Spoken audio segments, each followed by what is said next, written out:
You know, for basically all of human history, when we looked up at the stars, we were looking through this, well, this blurry, shaky filter called our atmosphere.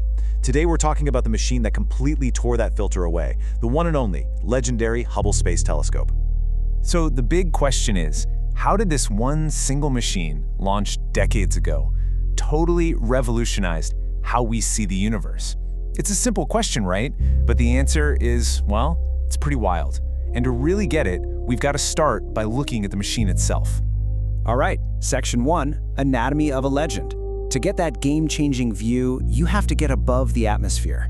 And to do that, you need a piece of engineering that is just on another level. I mean, this is not your average backyard telescope, not by a long shot.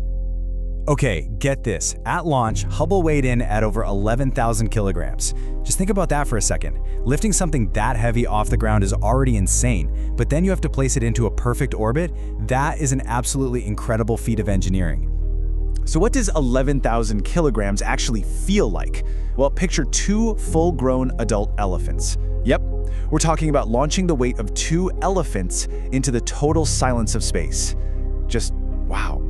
And it's not just about the weight. This thing is huge. End-to-end, Hubble is 13.2 meters long. Which, believe it or not, is about the length of a city school bus.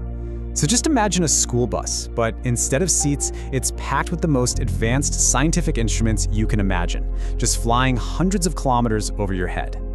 Now, as you can probably guess, something like this doesn't come cheap. The initial price tag to build and launch Hubble was $2.5 billion. That is a serious investment in just finding out what's out there. But you know, all that size, all that money, it's all for one thing, the heart of the whole operation. Its eye on the universe. We're talking about the primary mirror. It's 2.4 meters across, and the precision is it's almost hard to believe. They say if you scaled it up to the size of an entire country, the biggest bump on it would only be a few centimeters high. That's how perfect it had to be.